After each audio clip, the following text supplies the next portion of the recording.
Okay, Lammy, we're back and we're going to talk about Dungeons and Dragons, something that you and I have no previous history with. We have never played this game before, so we're going to dig into it. No, of course not. We've played online. We actually played once in person for a campaign that was something like 65 sessions long. So we spent hundreds of hours together, not in a room, but on Discord playing Dungeons and Dragons. And the reason this is an important subject for me as an aspiring developer, designer, even writer of games is because this was my gateway drug to games, to getting into games in the modern sense of my life. I've obviously been a gamer for much of my life, as we've talked about before, but Dungeons and Dragons is what kind of convinced me that I can do this. I can be creative in this way, and it's not just a hobby. I can be creative in this way, and it seems to tap into something I've always wanted to create. Um, and I learned very quickly that Dungeons and Dragons is actually a gateway drug for many people in the gaming industry, creating many different kinds of games. I can't believe how many times I'll be reading about some designer of a game that, like a sim game or a farming game or a puzzle game or something that has on the surface nothing to do with Dungeons and Dragons, to learn that at their studio they play D&D on the lunch hour, and that's something that they all have in common. It just seems to be this unifying force, and something I didn't recognize, and so it makes me comfortable because it's something I have some understanding of and past with. But it's also exciting because there's other people who have similar experiences that can be shared with me in the industry. But before we get into that, what was your first time playing D&D, or what's your first exposure to it, experience of it, whatever? Oh, so we have to go back to probably grade six, seven, or eight, something like that for me. Definitely around that time would have been the first time that I ever played Dungeons and Dragons. And what I remember most vividly about it is that we would spend multiple times creating characters and starting new campaigns, and then only playing those campaigns maybe once or twice before starting all over again. It was a very common refrain that continued into my adult years until actually the campaign together. So the first one of the first few times would have been, yeah, maybe grade seven, let's say. Let's take the average. And we would spend the first session just making our characters, doing all the roles, getting our sheets done, all of that, and not actually playing. That would be our first session. And I was doing it with friends who I already saw every day. I don't know if you had this experience, but I would go over to this same friend's house every single day after school. All of us, our whole group of friends, would go there. It was actually me and I think like five guys or something. I was dating one of them at the time, and that's how I became friends with all of them and learned about Dungeons and Dragons and watched as back in the day we would go to this one friend's house and all the games and toys were his, so we were just kind of there watching him play with toys. But Dungeons and Dragons was fun because it was something we all got to do together, and we didn't have to take turns in the same way, so it was pretty exciting. Um, and what I found really fun about it is that while we really enjoyed character creation and going really by the book and rolling and doing all of that for it, we pretty much threw out the book as soon as we would start session one. I think we would be very by the book for the character creation. We would maybe kind of for one session at all reference any real rules. And pretty much the second session, which was often the last session as well, would be us just completely in our own imaginations. And I went on many camping trips with the same group of friends. And I recall many times lying in tents with them, completely pitch black, couldn't see your hand in front of your face. And we would continue our D&D campaign just verbally.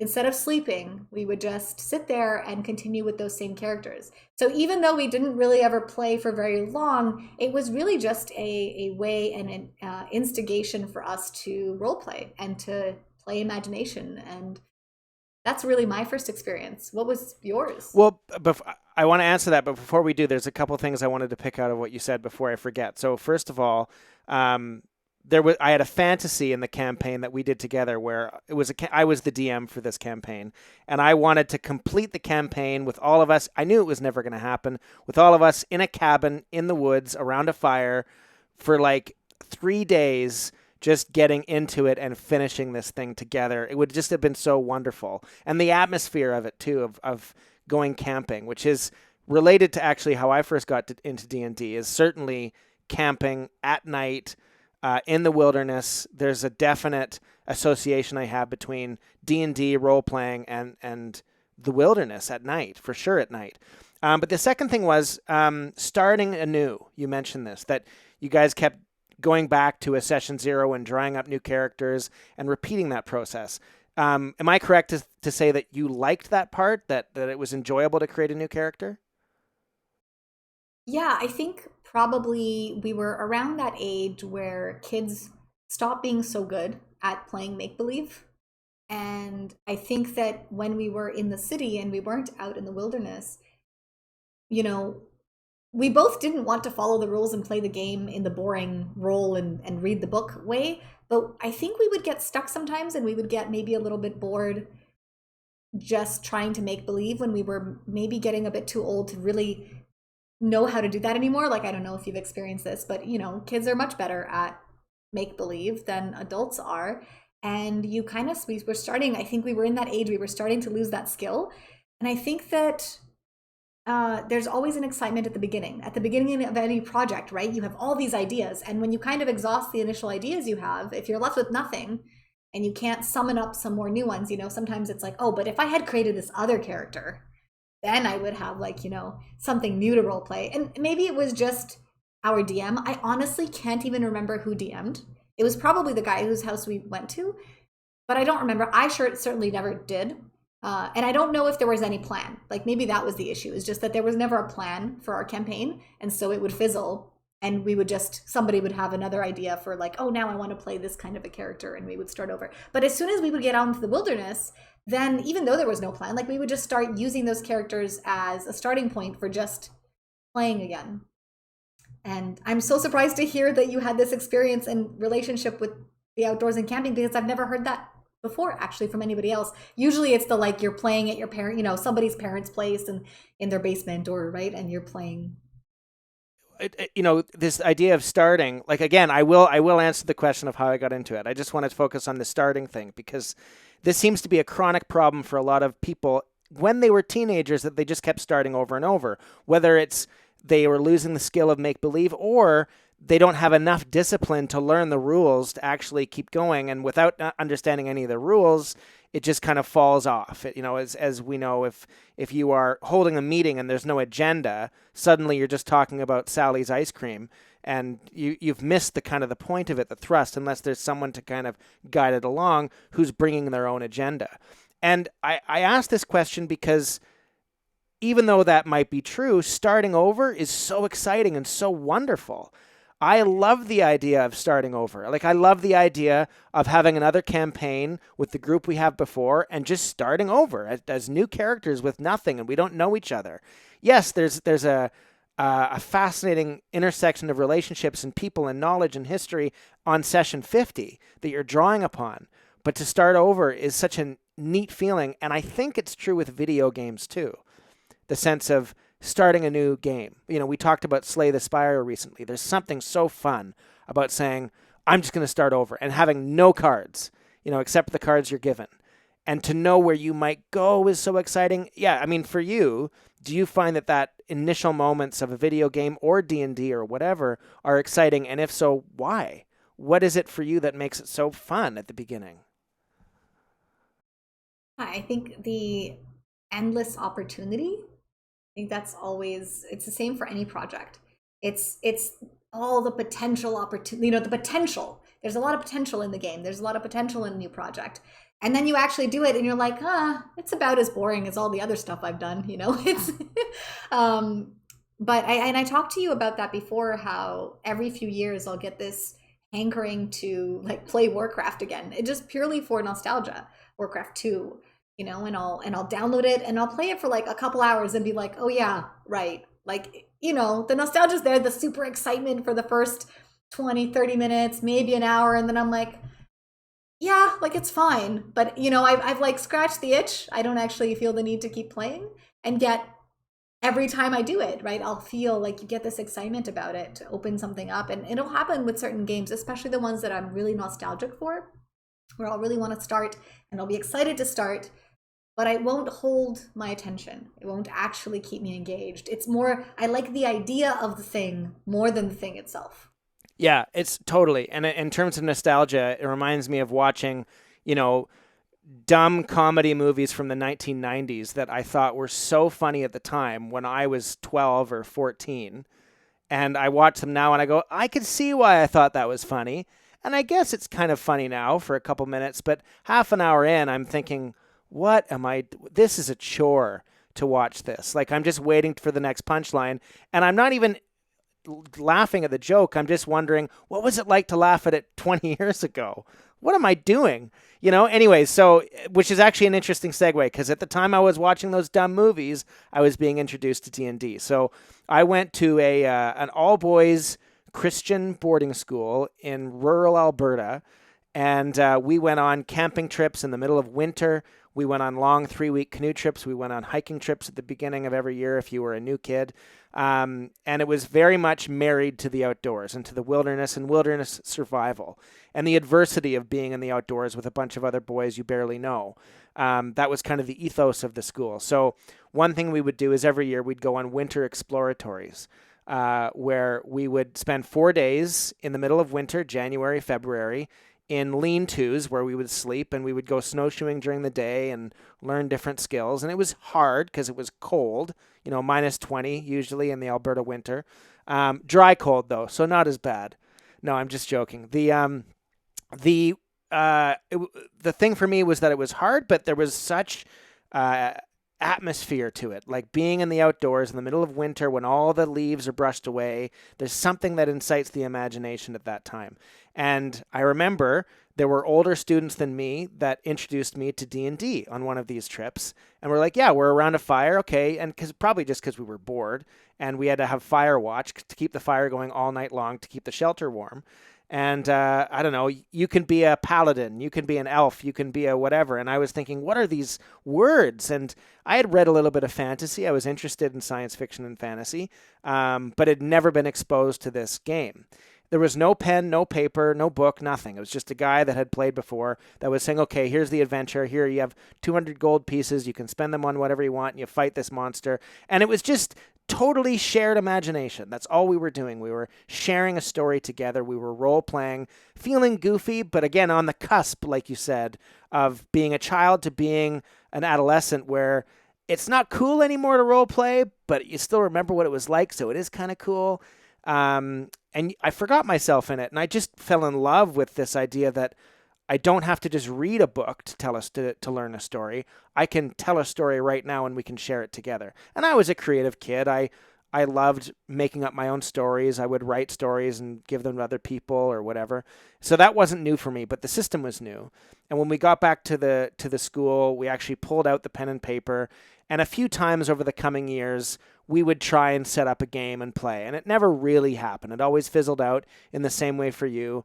But it was this constant thing that I always wanted to play. And then years went by. I became an adult. I, had jobs and I did the adult thing.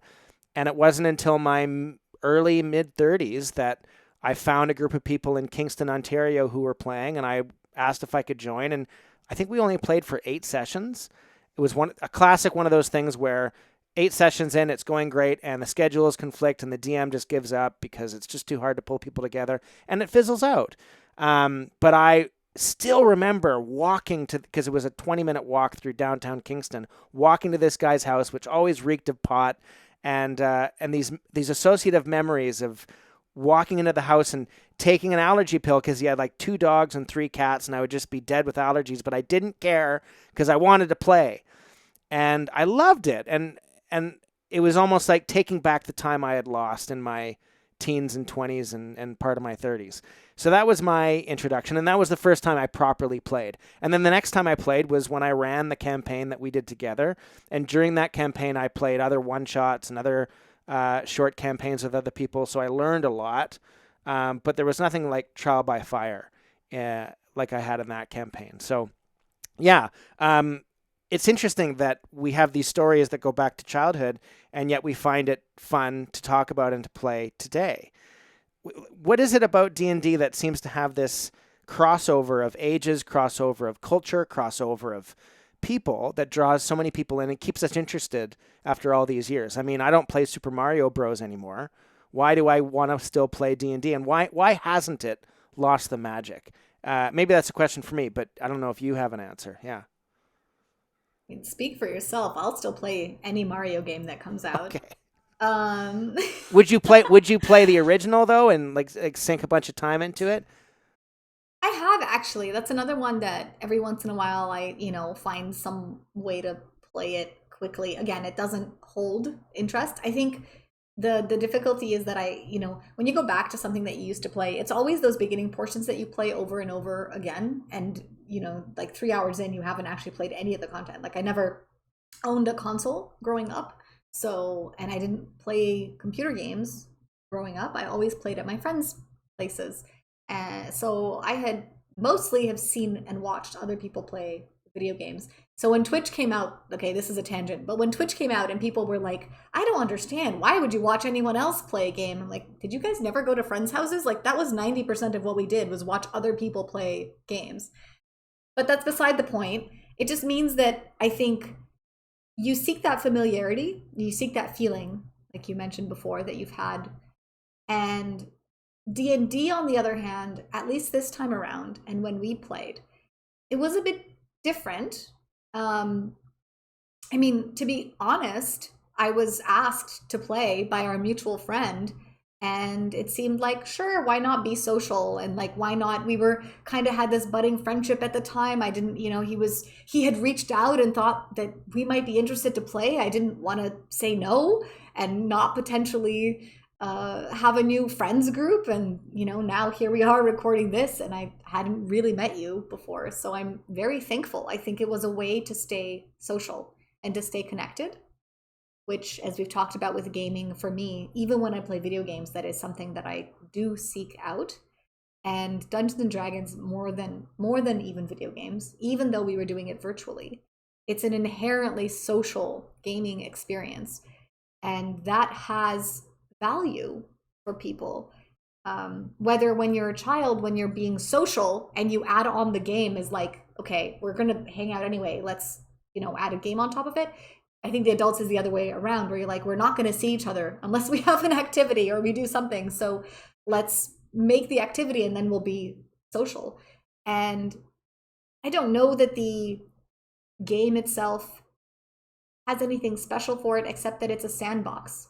And there are lots of reasons to enjoy sandbox open gaming where you make your own game. It's, there's a reason Minecraft is as popular as it is. And Dungeons and Dragons, it's not that different. It gives you building blocks and then it says go play. And people like that. Yeah, I also think it's something that you can't really replicate the magic of in a video game, at least not yet. So Dungeons and Dragons is the system behind the Baldur's Gate series, and Baldur's Gate 3 is a game that's going to be coming out, I think, in 2023 is what they've said. And essentially the way that the developer, Larian Studios, is looking at Baldur's Gate 3 is, we're going to create a campaign for you. We're going to be the DM, and you can be part of our campaign. And we're going to make it as flexible as possible so that you have as much agency as possible to mimic what it's like to be in D&D. But it can never fully get there. It doesn't matter how many writers they hire. Even if they've got the million monkeys on a keyboard, it doesn't matter because they can't replicate the immediate reaction I can get from my DM when I say, I want to try this, which is totally out of the realm of normal. It might be something we might have predicted, but the most wonderful moments that have happened when I've been a DM is when the players have suggested something I did not think about and had to improvise around. And so the improvisational quality is, for me, the thing that elevates it from good to great. I think I would have enjoyed D&D in any context just because I'm a fantasy nerd, but the improvisational part is something that makes it evergreen. And it appeals to I'm a theater guy. I spent over a decade working in the theater, and I think that pulls me out a bit and makes me think of things that I could do or things that I could try that doesn't matter how much I plan, something will occur in reaction to the guy or girl I'm sitting next to at the table or online that none of us have thought of that might be both funny but interesting and even still part of the plot, even still part of the story, because it's not one guy telling a story. You know, in contrast to what you said, we're not all going to one guy's house to watch him play with his toys. Hopefully we play with them together and create new toys and new experiences out of the situation. And there are other systems, obviously, other tabletop role-playing games that do the same thing or strive to do the same thing. But there's something with a system that is so old like D&D, I think it's become malleable with age. You know, we've learned to approach it with a certain taste and a certain je ne sais quoi. Whereas with a newer system, we're a little bit more careful. We don't want to break it. We want to make sure we're following what it's trying to do with us. I'm not sure if that's why D&D works when it works, but it works for me because I can do whatever I want with it because I know everyone else has. I'm not afraid of breaking it, if that makes any sense. Yeah. Yeah, I mean, video games, obviously all RPGs, role-playing games, have that background in essentially a tabletop role-playing game. The main difference being is that if they're single player, yeah, of course it's nothing like D&D is going to be because like I said, and like you said, so I said social is the number one thing and that makes it what it is. And you said improvisation, but improvisation in response to other people's, and I completely agree. That's why it's that makes it special. It's the fact that, you know, like other games that I like, for example, that I said are always interesting, are games where there's humans involved, other humans, whether they're on your team or opposing team or both. When you have to have other humans, the game is interesting because you're not just reacting to AI. There is another human that you have to either work with or work against. And that's as long as the structure of the game is fun. And when I say fun, I think when it comes to multiplayer games, fun means just balanced, just not unfair, you know, because that's when it's man versus man or co-op, as long as it's balanced properly so that it's not either too easy or too hard. I think that's what makes it fun. D&D does have that, but there are games, so I would say there are video games that do what Dungeons and Dragons does, and those would be MMORPGs, so online multiplayer games that are still RPGs, and in fact people do treat like Dungeons and Dragons. They will, I mean, there's entire role-playing servers on, you know, World of Warcraft or any of these MMOs out there. Final Fantasy XIV, I think, is doing gangbusters at the moment still.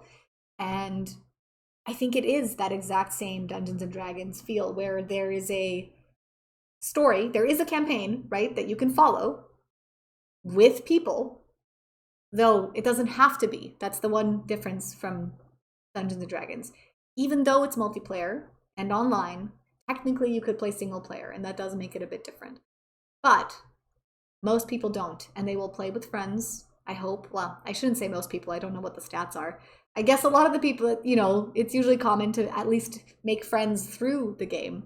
But I would say that's a closer comparison to a video game that tries to be Dungeons and Dragons. Even if it's not following, like Baldur's Gate, the exact system, it has a more similar feel because of the social aspect and the fact that I mean, it's still missing a bit of the improvisation because the dungeon master, right, the game itself is not a person. So you're not getting that, like you said, that instant reaction from them having to adapt. Well, that's a question I had for you. Can the system react as quickly and as broadly as a person could, like in an MMORPG? And I'm sure that there are developers out there who are trying to think of a way to answer this question with yes in the future by having it so expansive and so responsive, or maybe by putting a person behind the wheel, so to speak, so that it can be. Obviously, in D&D, we can have some crazy idea, and all of a sudden we're in a totally different place doing in some dream world or whatever. It doesn't matter. We can follow our imaginations wherever they want to go. It's kind of like drawing on a piece of paper as opposed to using a word processor. You can draw whatever you want. On a word processor, you can also do whatever you want, but you have to learn the way to get there, and it takes time. on a piece of paper, I can take my pen or pencil and just scratch it across the page in whatever form or fashion I want to. So I wonder if those systems can mimic what we're doing. But at core, I would say we're saying the same thing. The social aspect and improvisation are the same thing. When I got into theater, first of all, addicted to theater and then did it as a career, it was the social aspect that brought me into it, that made me love it, that made me come back. I was actually in a rehearsal for a piece today, and, reading the script beforehand was this dry, rote activity, kind of like homework. I was interested, but it was like, I got to get through this script and then I can have a muffin. But as soon as I got in the room, I didn't want to leave because we were finding things and discovering things. And even if it was silly, it was imaginative and it was leading somewhere creative. And that shared creativity is something that I craved and found in theater. And I think I also find in D&D and could find in some video game experiences, but I haven't given myself enough time. I've never played an MMORPG before. So I've obviously heard about it from people like you. I've read about them, but I've never, first of all, given myself the chance to, but probably also not overcome the fear of, oh God, what we were talking about a couple sessions ago about people ruining my castle. Don't touch my perfect thing that I'm building. When it comes to D&D, are there things that D&D does that video games, they probably already have learned from, but could learn from or could do better as a result of looking at D&D, in your opinion? Besides that improvisation, like reaction, I honestly don't really think so. I don't necessarily think that Dungeons and Dragons is a very well designed game, honestly, or any of the tabletops necessarily. Some people prefer certain rule sets to others. I'm definitely a person who, it's funny because I'm a rule follower in practically everything, but in Dungeons and Dragons, I always felt like, why? That's not the point. The whole fun of the game is the improvisation and the imagination. Why would I need to follow the rules? Like, the rules are there for people who don't have an imagination, and which is why we would throw away, like, we really liked kind of creating our characters because that was fun. But then, the actual story part, we would just, who cares? We wouldn't roll for anything. I made my character be charismatic. Therefore, most of the time I should get my way when I try to use charisma checks, right? Like, it didn't matter if you actually rolled the thing. It was like, if I put 7 out of 10 points or whatever in it, then about 70% of the time I should get my way. Or that was the point. The point was I created a character, who's good at these sorts of things. And it felt weird to me to leave like up to chance, let's say. So in some ways, I actually don't think that it's a very well designed game, but it was something that inspired enough people and sparked that interest and sparked their imagination enough. And therefore, I actually think most video games are probably better designed because they're able, through visual medium as well, and audio and sound design and all of these rich things, really get your attention and put you in an atmosphere. With Dungeons and Dragons, it's really up to the players. And the game tries to show you that it's fun, and yet by doing so, for some people, it's what makes it unfun because it has all these rules you have to know about. But I guess if you're somebody who's really interested in reading those rule books and about the monsters and all the different classes and all that, for those kinds of people, maybe they really like lore, then games that they would probably similarly like, video games, would be ones that are lore heavy with monster manuals and, other like actually bestiaries and things that track. But at the same time, I find that most gamers I know ignore that stuff, right? Skip right past it. And yet, Dungeons and Dragons is popular. So I don't know that I even agree with the idea that D&D is actually a well-designed game. No, and that's not my contention. And I'm not asking what can video games take from the design of D&D. I'm asking what can they take from the experience of playing D&D. What can they learn from our experience playing? Because it is this. It is a wonderful thing that has grown so far, but it has multiple editions, which are very different from each other. To say that D&D is well designed and that's why it's popular, well, which version? Some are more popular than others, but when most people think of it, they're thinking of the experience of playing. And the design is what's liberating us to have a better experience. And so I would say part of the reason that rules are necessary is to ensure fairness and to level the playing field between different types of players. If you have three people in a room who are like-minded, they'll create their own rules, or they'll share an experience without any rules at all. But if you have two people who are of that kind and one who is totally different, you need some kind of shared understanding or agreed upon rule set to kind of balance it all out so that everyone can have fun. There's that classic adage that there's three types of D&D players, or three reasons people come. People come for the mechanics, people come for the social aspect, and people come for the imagination and the RPG, the role-playing. And some people have all three. Some people have two of the three. Some people are definitely just one of them. When I got my wife to play, actually, no, that's not true. She was into the social and somewhat into the fantasy, but not at all into the mechanics. Like, I don't want to learn how this D20 works. And by the way, quick tangent, D&D can be played with a single D20 dice or die. All of the damage dice, that's the reason in the books they have them averaged so that you can play with one dice, which leads to the final thing I'm going to say about it, which is, again, not really a design thing, but I guess it's design, but it's not overly specific. What I like that D&D does that a lot of video games either shy away from or don't do well, and some do, is it leads you to embrace failure, right? You're going to roll badly sometimes, and we're all going to accept it.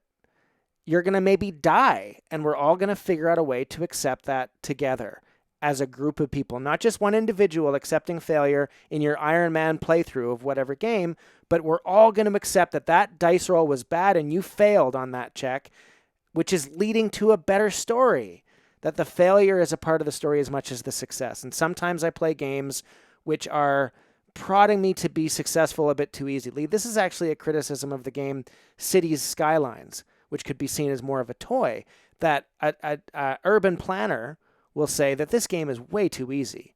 Like, yeah, okay, you have to deal with plumbing, but you don't really have to deal with plumbing. Like, plumbing is hard. Designing a city is hard. It makes it too easy. But if you made it too hard, nobody would play. Am I suggesting there should be a D&D version of Cities Skylines to make it hard and enjoyable at the same time? I don't know. But that would be my answer is, how do you lead people not just to failure, but to embrace failure and see it sometimes as better than a success? You can spend 3 hours of a session on one failure. You can't usually spend it on one success. It gets boring pretty quick. Yeah. Yeah, I mean, if we're talking about that, the best example of that, another game that imitates Dungeons and Dragons on purpose, is Disco Elysium, we've talked about before. And in that game especially, it is a single player D&D type game with a story where the whole point is the story and the choices you make, and you do build a character, and there are dice rolls that are done for you. But, it's on rails in a way. But it's true that the failed rolls can be way more interesting, even in that game, than the successes. And that failure in a roll in that game is not failure in the game. I will say, though, that I find that experience doesn't match well to actually playing Dungeons and Dragons. And I don't know if I think it's because it's with other people and with friends, and that if I don't think I've ever played a game where somebody's really died. We had our experiences with that in our campaign. But if we were kids and playing that, like, feelings would be hurt. Friendships would be potentially ruined. I don't know if people are prepared to deal with that when it's their friends making the decisions in some way or another. Even though you made the roll, but there's that moment you're like, yeah, but just why does it have to count? Like, it's so arbitrary which rolls are bad, which rolls are good. And I think that is a failing somehow of the system. Whereas in Disco Elysium, you don't really fail the game. And there are failures in the roll, but because there's a save, because like we've talked about before, you can always go back and essentially roll again. Like, you don't just lose it. The game is still telling a story, and the story is still interesting, and some horrible things might happen that you might want to save scum from, but it's still interesting. At the end of the day, you don't lose. And I feel like in Dungeons and Dragons, if your character dies in a real game with real people, you feel like you've lost, like you're out of the game. Well, could I argue Even if you roll a new character. that that is not necessarily a failure of the system, but a failure of how the system is interpreted, both by the DM and by the players? Like, in a way, every DM gets to design their own game, design their own sandbox. And so what I would say is, in approaching death, I don't want it to be likely, but I want it to be, as a DM, I want it to be possible. But I also want to create a way in which it doesn't end the game, where you don't lose when your character dies, and there's a way we deal with it. So I've dealt with character death in other games that I've run, much shorter games. We did deal with death at the end of our campaign, but we didn't really therefore have to deal with it. But one thing to do is you can, first of all, make sure that the player gets a chance to roll up a new character. So then you don't lose the campaign, you lose the character, and you start up anew. And they get the chance. I know, you're losing something, but at the same time, this is this whole idea we talked about many times before about at what point does a game force you to move forward rather than continually repeat and go back and make something perfect. Also, when a character dies, maybe have a funeral for them. Maybe take time to really celebrate that character. Maybe the other characters need to get together and actually deal with their grief of this loss, and have the other players deal with the grief of this loss, which could be of a player too. Sometimes a player has to leave or dies, and their character has to die with them. So I don't know if you've ever watched or listened to Critical Role. So they're I maybe don't need to explain it, but Critical Role is a live streaming group that plays D&D. I think they're in their third campaign now. I've only listened, I never watched, but I listened to as a podcast the first season, the first campaign. And they do deal with death in that campaign in multiple different ways, and I think it's handled very well. But these are actors who are playing this too. They're not necessarily real people who are coming back from their job at 9 to 5 and going into their session, and everything is about their character who arbitrarily dies, like you say. But I think, again, the arbitrariness is up to the DM. It shouldn't be arbitrary. It shouldn't be like, you shouldn't have stepped on that trap. I guess you're dead. Like it maybe, hopefully, could be earned. Maybe the death is to save someone else. Anyways, what I'm saying is I think there's a way in which the system can embrace even that kind of failure and turn it into something good. Maybe something where we deal with death, like some games deal with. But Disco Elysium, in the form, I don't think you could repeat Disco Elysium in a tabletop role-playing setting. Do you? Do you think you could not repeat the experience, but, I don't know, replicate the experience or do something similar to it in a tabletop version? I mean, you could. It would be a campaign, like a written campaign. It's kind of like those are, role playing books. Like which option do you choose? Then let's go to that page. It would be that essentially, because it is a story. Like you can't improvise something new. It's still giving you the options of what to do. But with the rolling, I guess, yeah. I guess my question is, could you have a similar experience to that game? Like not just the design and the rules and the story, but the experience that you have playing Disco Elysium, which is not just embracing the failure of roles, but embracing the failure that your character is a disaster and there's nothing you can really do about it. And once you accept that, you're having a lot more fun. Can you, and I don't know, I'm not predetermining the answer. I'm actually wondering, could you repeat or replicate that experience in a tabletop setting? I don't know. I think so. I think very much so. I think what Disco did was take a tabletop experience and do a very good job of translating it into a single player on rails, campaign. But to come back quickly to death, and so like I completely agree with you. I think that what I learned from Disco was to accept failure. It was very, very enticing for me to save scum. I can't remember if I did. I might have. I don't want to say that I didn't.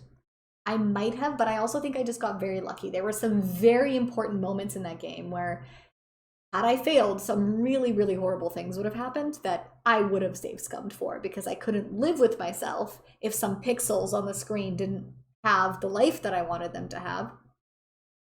But I actually think maybe I didn't for those because it worked out. It did teach me, though, to be a bit more okay with failure, which I think is a very important lesson, like you said, to learn from Dungeons and Dragons. However, I think this is why I said I'm not sure if people can handle it when it's their friends at the end of the day sort of making those decisions, because you said it is sort of up to the DM's discretion. And I think that's what makes friendships end, because you go, but it's a game. We're supposed to be having fun. Why? Like, just don't, like, you don't have to do, you don't have to make that trap take my leg. Like, you could just choose not to, you roll for these. Like, I think that's why there could be bad feelings, because it's not you against an unknown developer end game. It's you against a friend. The dungeon master and the rest of the party have this ultimately antagonistic relationship. And that's a very interesting dynamic that exists in a tabletop game that doesn't exist in the same way in a video game. Is that then not the place for rules, though? So that the DM could say, I didn't do this to you. I followed exactly the rules. I didn't fudge any rolls. You lost HP on this. I created this. And this is not how I run as a DM. But like, I created this scenario exactly this way. And yeah, you happen to die arbitrarily. Maybe you happen to save someone by dying, but maybe not. Maybe you just stepped on a trap and died. And I didn't even design this. I'm using the design that was given to me by Wizards of the Coast, for example. Like, is that not maybe... I'm just playing devil's advocate. Is that not maybe the place for rules is to prevent a friendship from being broken by blaming someone for doing it? Maybe, but do you know anyone? I mean, at the end of the day, it's the DM who decides how many enemies there are. Like, I know that if you play really, really strongly to the books, there's like suggested difficulty, right? All of this stuff to try to mitigate, but who plays like that? I mean, at the end of the day, if your DM's being extra difficult or extra easy on your party. And also sometimes you don't know what's going to happen. We just had this happen the other night, you and I, where, the party split, and now the encounter that the DM made would have been way overpowered for the split party. It wasn't his fault that our party decided to split. He had made the encounter appropriately difficult for our party, but he scaled it back because we would have maybe just died. And, that's where you can't get away from the fact that one of your friends holds the fate of these characters that you maybe care so deeply about in their hands. And I feel differently when it's an NPC character who's, it still hurts, but I guess, I don't know, I don't feel it as strongly, but I think that aspect, and we'll get into this when we talk about other board games as well. One of the things that really bothers me is when, as a player of a game, I don't have agency and I don't get to play. Like, if there are mechanics that make me feel like I don't get to play, I feel really, really bad. And when I put so much, it's like, why put effort and time into a character if that character could just die? And again, this is part of me being an inflexible person, as we talked about before. The fact that if I were just more okay with change, some people get excited. Oh, great, I was kind of bored of that character anyway. Let me make a new one. But that's not the kind of person that I am. I get attached. I don't like change. What do you mean now? I'm like, but I can't just invest in a new character. And I think as an adult, that's different. But as a child, I think, and which is, how Dungeons and Dragons was most experienced by people for the first time, that would have been a really, really negative experience that might have tarnished tabletop gaming for me. Right, but there's a thin line, isn't there? Like, it sounds like you might not like these things, but you need them. You don't like the design of Dungeons and Dragons, but you need it. You need it to teach you lessons, whatever. No, I agree. I do agree with that. This is such a fascinating discussion because we're talking about things that challenge us, and we're talking about this wide berth that a DM has and that the players have too, to create not just the story, but the shared rule set that we're all kind of agreeing to. And the easy answer to your question of this guy has my character in his hands and they can kill him or her is trust. I trust that will only happen if it's deserved and earned and necessary. Like, going back to the campaign that I ran that you were in, there were many times where I scaled back. There were many times where I scaled up because, well, this is dumb. This is easy. I certainly screwed up on designing this encounter, but there were times when I specifically didn't let your character die or have something really terrible happen. And it wasn't because of you. It was because it would have been unfair to anybody for that to happen. But I was gleeful in situations where the party split when they shouldn't have split, and they came into something that was way harder. And I went, this is good. This is juicy.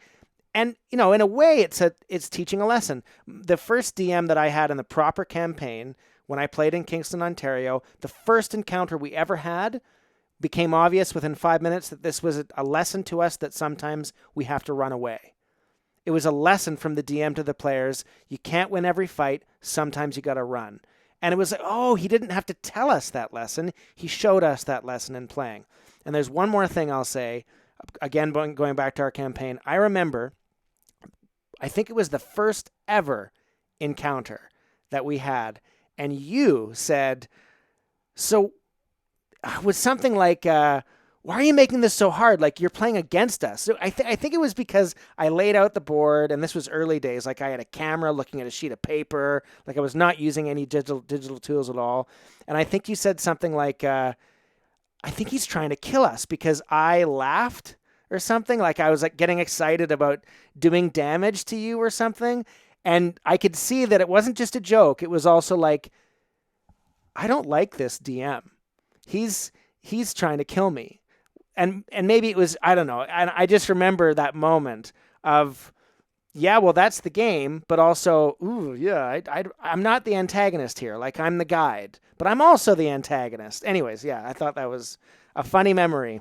So just to clarify, because we haven't spoken about this, I've always thought you are a wonderful DM. Like, very much so. I'm not fishing. No, just so you know, not fishing for compliments. I'm just, yeah. That's fine. But I do want you to know, because first of all, you came highly recommended. When we were told by our mutual friend that this campaign was going to happen, what he told me was, hey, I have a buddy. He's never DM'd before, but he's a great storyteller. Super into writing, like theater, all this stuff. He's going to be amazing at DMing. He's already, made all this. And like, that's what we were told. And he did not lie. Like, we were all very impressed. So the comment was very much, I think, my own perception of what I just mentioned, but the DM and party dynamic, which I view as antagonistic. And I think maybe because we all do start playing in our teens, when there's interesting dynamics in friends group, it's often that the DM has like all this power that they can do anything. And there's this gleefulness, like you said, of, it's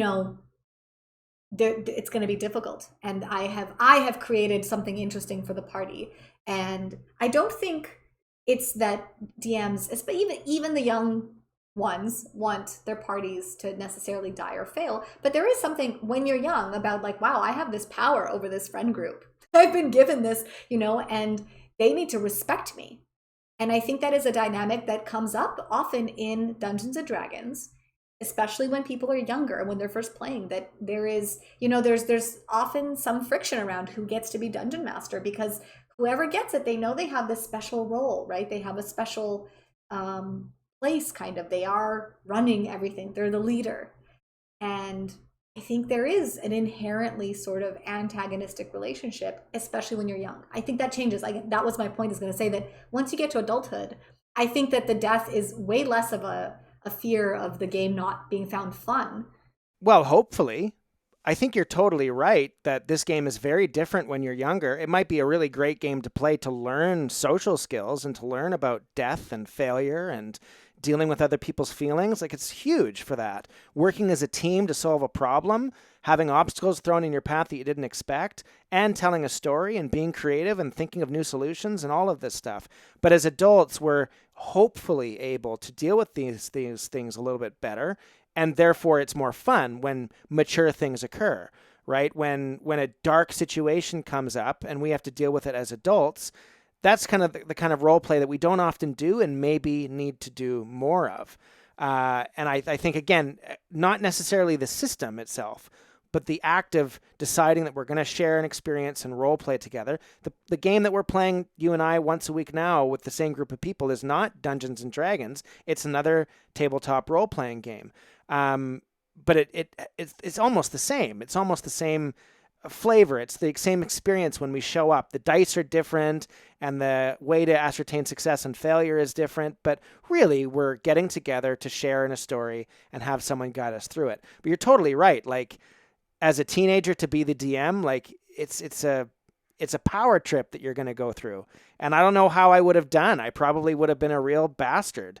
I probably would have been like, you will respect me. But as an adult, you think, I don't have time for this. What a gift sometimes. What a gift for someone else to be a DM for me so that I can just show up. And for me, I'm not the DM anymore of this group. And what a relief. I don't have to prepare. I can just show up and I don't even know who my character is anymore, but whatever, I'll figure it out. And that is a gift. But I think there would have been a time as a teenager where it wasn't a gift. It was an imposition and almost a jockeying for power and all that stuff. So yeah, anyways, there's so much more to talk about because I think we're not just talking about D&D, we're talking about social gaming and sharing.